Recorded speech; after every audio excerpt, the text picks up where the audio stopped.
Firefighter Cancer Initiative has been about partnership at all different levels, from both in academia, with fire departments, with unions, with industry, making the science better and enriching it. But what happens when a firefighter gets cancer? We call that survivorship, right? How from the moment you get diagnosed to treatment to rehabilitation back to the fire station.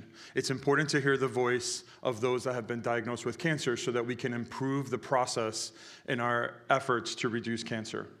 Our next speaker is a firefighter cancer survivor, and I've known him for many years as our original and first starting director of the State Fire Marshal's office and as a fire chief. Please join me in welcoming to the stage former director, former retired fire chief, Director Julius Halas.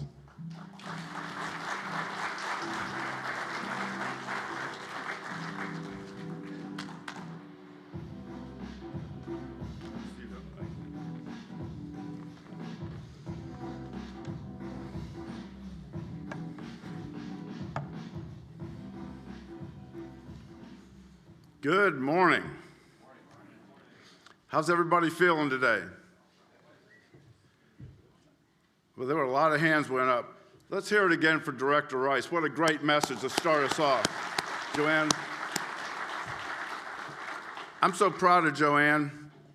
After almost 14 years at the State Fire Marshal's office, I had a vacancy for an assistant director, and we did many interviews at multiple levels, assessment centers, and Joanne Rice rose to the top, and I saw she had so much potential, even more than I realized. So for those of you who already know me, and after watching the video this morning, I hope you saw the green buckets. How many saw the green buckets in the video? So some of you may know me as the initiator of the green buckets, but or the one that came out with all these rules and regulations for best practices and everything to try to follow Florida Statute 112, which was passed in 2019 after multiple attempts. But before I get into my personal testimony, I want to make sure I don't forget to recognize those that helped with all that, those initiatives that I got to be involved with, such as green buckets and training and cancer mitigation. And I'll talk more about the University of Miami in a minute, but I want to recognize those of you from the FACE team, raise your hands, 10-8 fire equipment that helped with the green buckets, 7,000 green buckets, not just a few, on every fire apparatus in the state of Florida. And that was a $1 million no local match grant that we couldn't have done without the University of Miami, that stepped up to make sure that we didn't have to do an interlocal agreement with 450 fire departments to get them the green buckets. So that's a whole story on its own. The Firefighter Health and Safety Collaborative, many of you are here. They have a booth out here. The Florida Fire Chiefs Association and Chief Whalen, who's the chairman of the safety committee. The Florida Forest Service is here. Our fellow firefighters in forestry, who are the most awesome incident commanders in the state of Florida and in the nation, in my regard. The Firefighter Cancer Support Network is here. Cheryl, you saw Cheryl in the video. She's here, she has a table, and many more.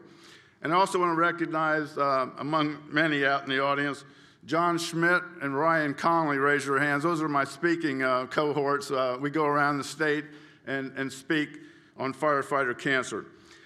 But now let me switch gears. For those of you that don't know me and say, well, who is this guy? Well, Joanne told you what the State Fire Marshal Director does, so I don't have to talk about that part. Thank you, Joanne. You covered that great.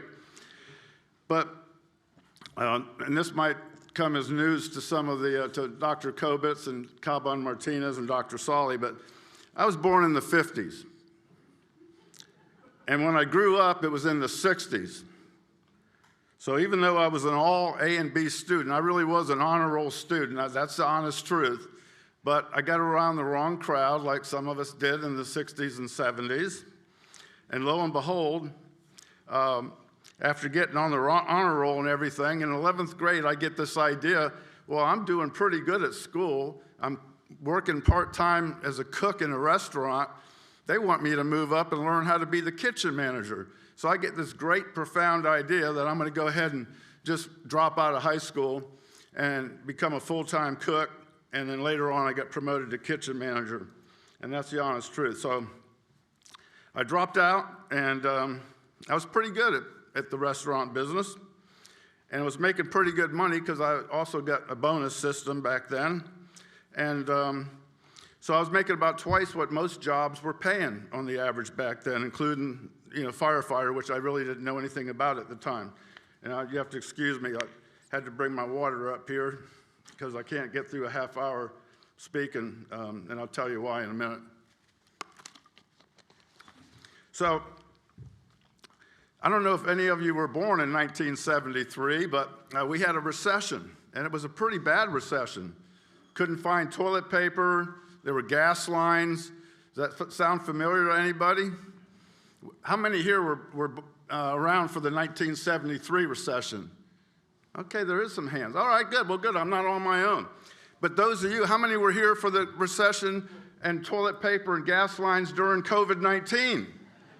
That's everybody. So it was really pretty similar for a different reason. Instead of economic, it was COVID-19. So yeah, so that recession hit, and guess what happened? All those nice bonuses I was making because I was an efficient kitchen manager maintaining a certain food cost, all those bonuses started crumbling. And pretty soon I was back down to just my base pay. And I was working about 6 days a week. My day off was Tuesday, and one other day I got Sunday night off after working 6 in the morning to 4 in the afternoon. So you know what it was like in the restaurant business, split shifts and all that. So fortunately for me, somebody worked at the restaurant part-time, was a friend of the owner's, and he was a firefighter over at Station 2. And I was like, well, how do you get to do this and come in and help cook and stuff like that and do some maintenance work, but you're still a full-time firefighter? He said, well, let me tell you all about it. Well, I got thinking, boy, that sounds like a pretty interesting job. I said, so I could actually become a firefighter or maybe even work a little bit part-time back at the restaurant. So the hook was planted. So I go back and I get my GED. Well, fortunately, unfortunately, they wanted me to take a 6-week prep course. And I said, well, I don't have 6 weeks. I want to take the civil service exam at City of Sarasota Fire Rescue in about 5 weeks. And they said, oh, we don't recommend that you take it just cold turkey. I said, well, I was an honor roll student. Maybe I can somehow manage it.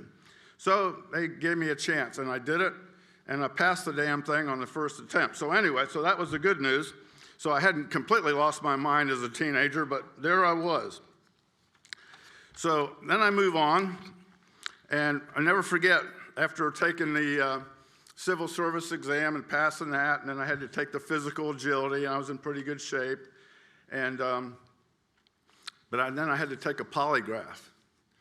And boy, I was totally honest because I knew, don't lie on a lie detector test. So I was totally honest. And I'll never forget, it was a blessing. At the end of the interview, the polygraph guy takes off the stuff and he goes, wow, you had a couple of bad years there. What do you attribute your turnaround to? And I said, well, I finally started going to church. And he goes, that's really good. I'm a deacon in my church. And lo and behold, God opened that door. Because when I got to the interview with the deputy chief, he pulled out that polygraph test and said, well, young man, looks like you had a couple of rough years as a teenager and involved in whatever I was involved with. And I won't go in, I'm not going to give that glory, but I was doing some stuff that I'm not proud of today. And he said, but you've turned your life around for the last couple of years, and we're going to give you a chance. So God willing, I was hired and started the fire academy in September of 1974.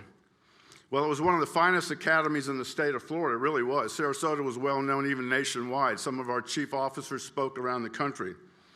But unfortunately, we only had very mediocre safety gear at the time.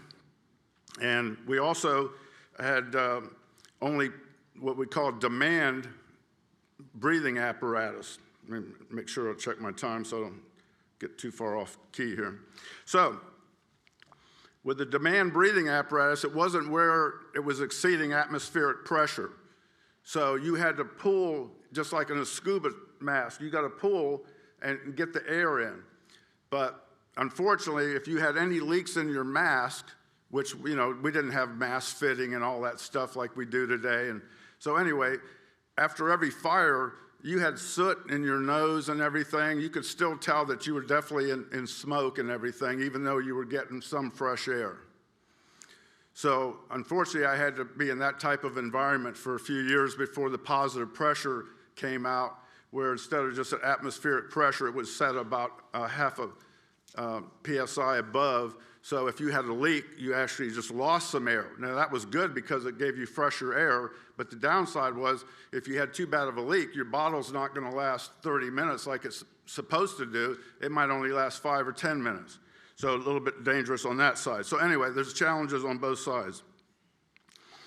But also our fire chiefs at the time had an appetite for aggressive firefighting. You know the kind, go in there and get them, knock that fire out, get in there and get that, bunker gear, get it dirty, get it salty. We were proud of dirty gear in the 70s. Yeah, for you young firefighters in here, you're probably going, you were freaking crazy. You were proud of your dirty gear? Heck yeah, we were. We didn't clean it because the dirtier it was, the saltier you were, and that meant the more fires that you went into. You think that has anything to do with me being a 3-time cancer survivor? We were eating fire. And then when we got done putting the worst of it out, oh, we were cool. We were going to take the coat off, take our gear off. We can cool down a little bit, take our mask off, and then go back in and do salvage and overhaul. My firefighter arson friends are the only ones that really know what that's like today, because today we do it a little bit safer.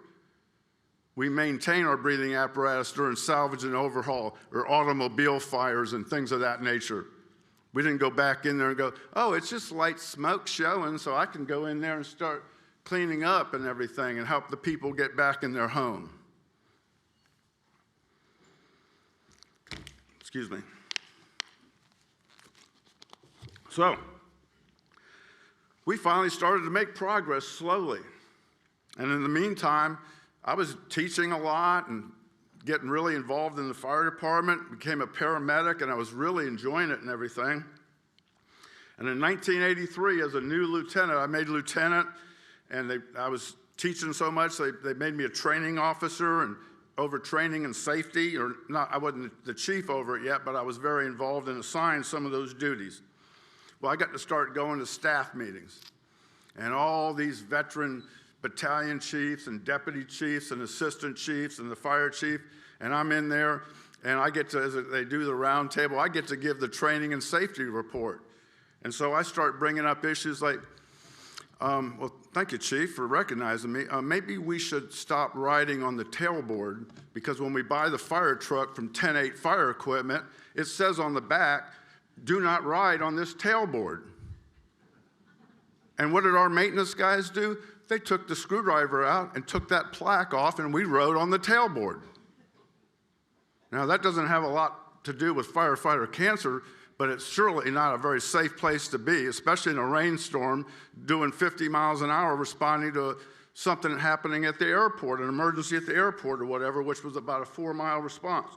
Anyway, the other part of it was I started bringing up, well, when we do training, you're having us go into some of these things with smoke and everything, and we're actually going into the flammable liquid fires, and we're fighting it internally, and we're showing how we can turn the valve off on the leaking, hazardous materials and everything, and we're just going right on through the petroleum fire, and it's getting on our boots, or when we finally got bunker gear, it's wicking up on that. Maybe we should stop doing that. Boy, you could have dropped a pin. I thought I was going to get fired at the end of the staff meeting. So I was bringing up assumptions. I didn't have the science that we have today. I just had a little intuition and what I was hearing at the national conferences, and like John Schmidt, what he's hearing at the International Fire Chiefs and the International Association of Firefighters.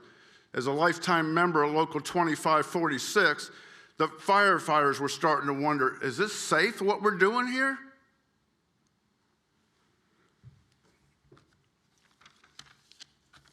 So then I was blessed to go up through the ranks, and I made fire chief at the age of 38 after 18 years on the job. And so in 1992, now I'm the fire chief. Well, now I can really start making some changes and everything.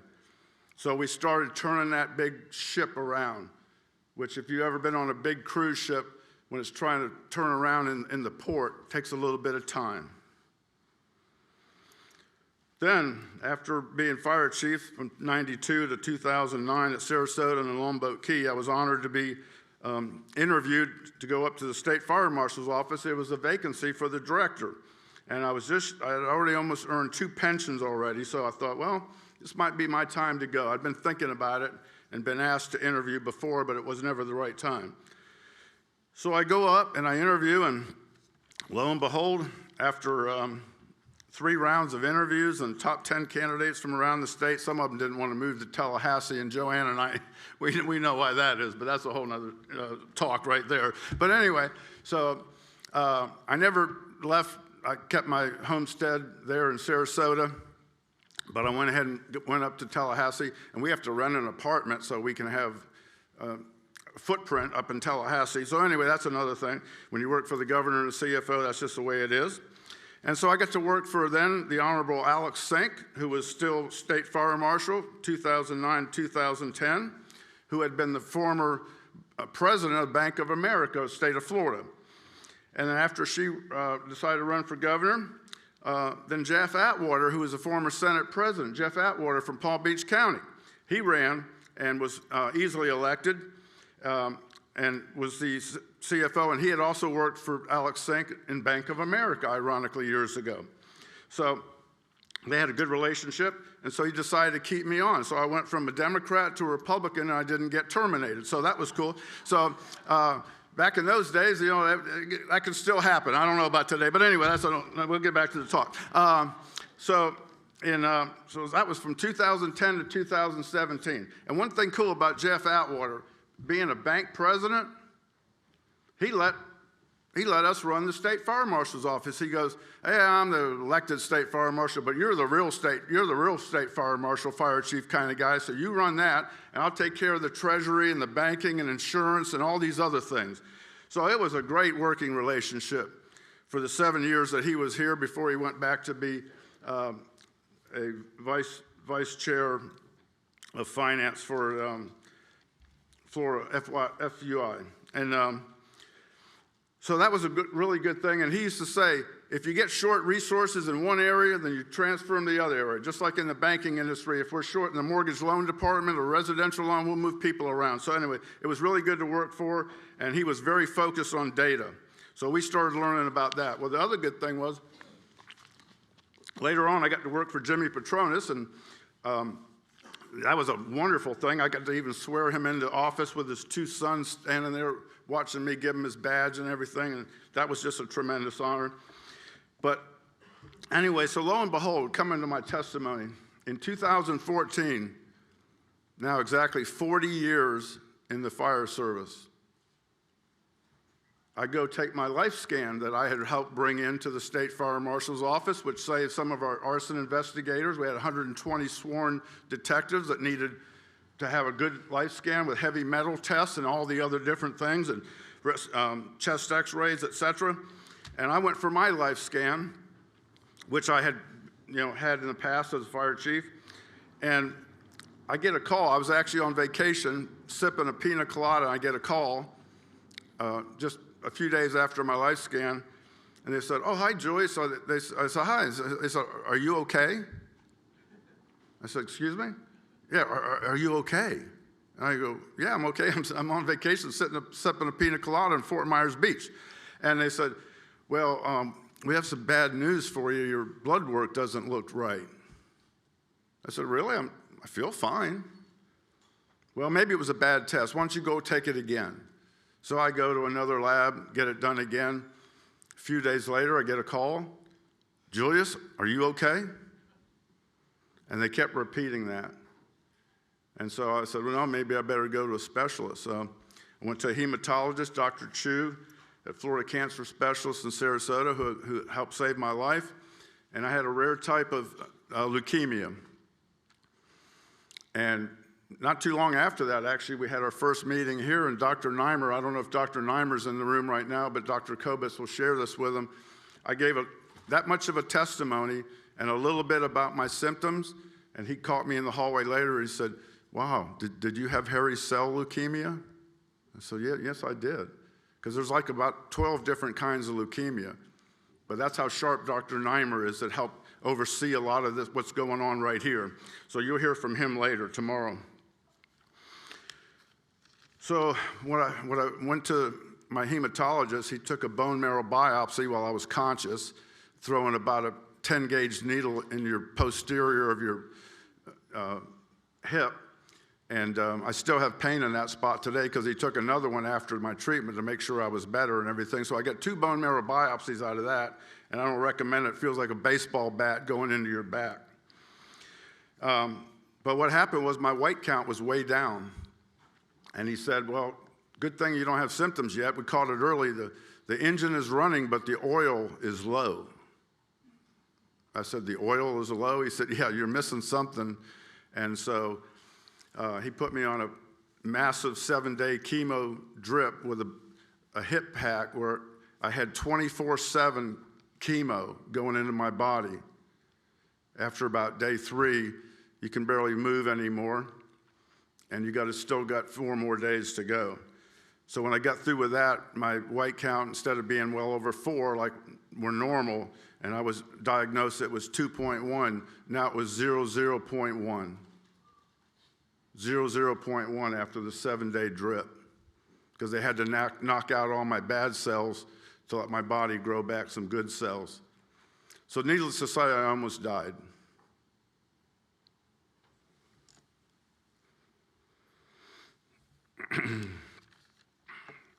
But I do want to thank CFO Atwater. His son is a lieutenant, Coral Springs Fire Rescue.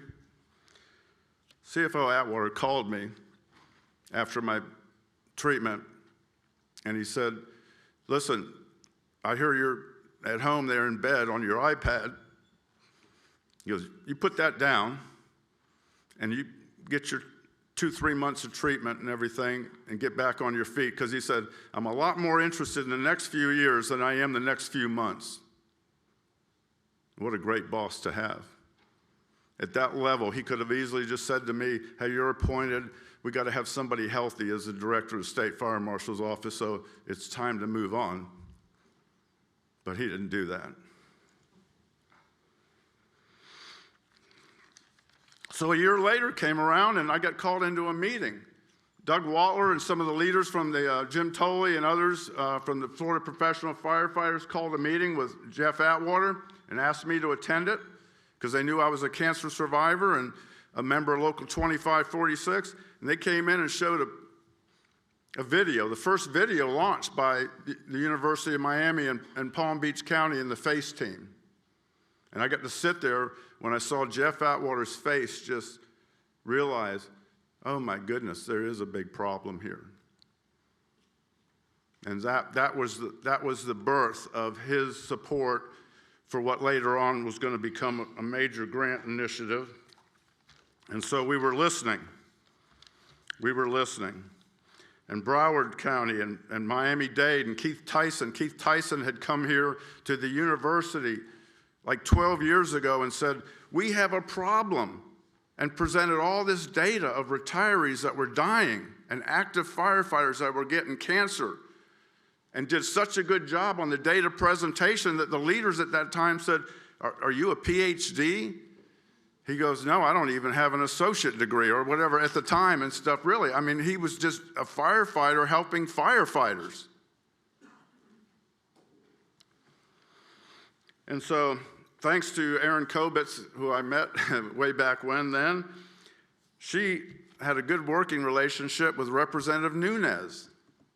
Anybody remember that name? Nunes, representative? She's now the vice governor of Florida. And so they put in for a grant request. And back then at the State Fire Marshal's office, I'd been there now since 2009. It was 2015. 6 years we hadn't had any grants because the economy hadn't been that good. There really wasn't a lot of fire grants that were, being considered or anything. And so this was the first one, and I found out, wow, the House and the Senate passed $1.5 million, our first grant. And so suddenly, when they appropriated the funds and the governor didn't veto it, so that Rick Scott, he allowed that to go into law in the budget. Well, the budget director sticks it in the state fire marshal's budget. So all of a sudden I find out when I get my budget, which was over 20 million, there's $1.5 million line item in there. And I said, oh wow, we just passed the money on to the University of Miami? Oh, no, you have to do a grant, interlocal grant agreement. And I go, oh my goodness, really? So I had to find out with the Division of Legal, sent me a couple of attorneys, and with our finance team and the attorneys, found out about this 90-page grant agreement. So here I am, I got to call the University of Miami, who I've only heard great things about all my career, and I have to tell them that, hey, I've got some good news, but some bad news. The House of Representatives, the Senate, appropriated you $1.5 million. Yes, yeah, we heard about that. I go, well, did you know that you got to sign like the 90-page grant agreement with deliverables and goals and outcomes and benchmarks and all that? And I thought they were going to freak. And instead they said, oh, yeah, we get other grants from time to time. Yeah, we're used to it. Don't worry about it. And I was like, holy cow, man. That was a relief because I expected them to say, you got to be full of something to think that you're going to tell us how to run the grant or everything. So anyway, but it didn't go that way. So that was really what happened. And fortunately, the response was very, very positive. We started putting the first grant together, found out there were, quarterly and semi-annual checkpoints and all this stuff. And things were starting to really go good. And you could have heard my sign of relief all the way from Tallahassee to Key West. But anyway, then a little bit more about my story, and then I'll wrap. About 2020, I get some skin cancer. Well, fortunately, it was non-invasive, and they were able to clear that up. And so far, that hasn't come back. Then in 2022, as I'm getting to know these folks, Alberto Caban Martinez is out there somewhere, and I remember showing him a lump I got on the back of my neck, and he was able to look at that and say, well, let's have our let's get that scanned and everything, but it may just be fatty tissue developing there and may not be malignant, but I had it cut out anyway. And then at the same time, they had found squamous cell carcinoma in my oral cavity and had to take off about a 50-cent piece off the bottom of my tongue. And I woke up in a really bad way. And then Jimmy Petronas was my boss now, and his wife had gotten some treatment in the past at Moffitt Cancer Center in Tampa, and he had a really good relationship with them, and he got me into Moffitt. Thank Jimmy Petronas while he was on vacation. He emailed Moffitt, and they got me in 2 days and set me up right away for 6 weeks of radiation and chemo. And that's why I need the water, because if anybody's ever had 6 weeks of radiation, you may never have the proper saliva again in your life, but at least I'm alive. So, And by the way, sometimes I forget to mention, and somebody come up to me in the hallway afterward and go, are you okay? Like that call from LifeScan. But anyway, I'm 2 years cancer-free, and I'm doing really good, so thank you.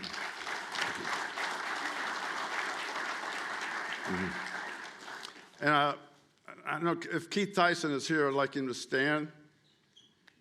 When I get this bout of cancer, thank you, Keith. I have my Firefighter Cancer Survivor coin, thanks to Keith Tyson. He presented that to me, let me know if there's anything I needed, they would help in any way that they could. So, and as Director Rice alluded to earlier, since that time we've built a great partnership with the University of Miami, which is second to none. Not just to acquire grant funding, but to conduct focused scientific research and development of effective interventions to mitigate and prevent firefighter cancer, which was so well shown by the opening video. So in closing, I'd like to just mention that, yes, as a high school dropout that went on to get my AS degree, my bachelor's degree, and my master's degree, and become a firefighter, paramedic, fire chief, and director, and all that. I'm now proud to be working with United Badges Insurance Services, if you saw my little pin. And thanks to Alan Durham, I'm a public safety liaison, and I get to go out in the state of Florida and help firefighters make sure they're covered with the firefighter cancer requirements under Florida Statute 112. And so you can imagine I'm a very passionate public safety liaison to protect our firefighters from cancer. And so if you get a chance, come by our booth. We got a booth out there. And in closing, I would like to say, as a 3-time cancer survivor, I'd like to thank Dr. Kobitz, Dr. Caban Martinez, Dr. Solly, Dr. Neimer, all the staff at the University of Miami. I'm also an FSU fan, but after over 10 years working with this university and this leadership team, I want to thank you for your support and leadership. I'm putting on my U hat. Thank you.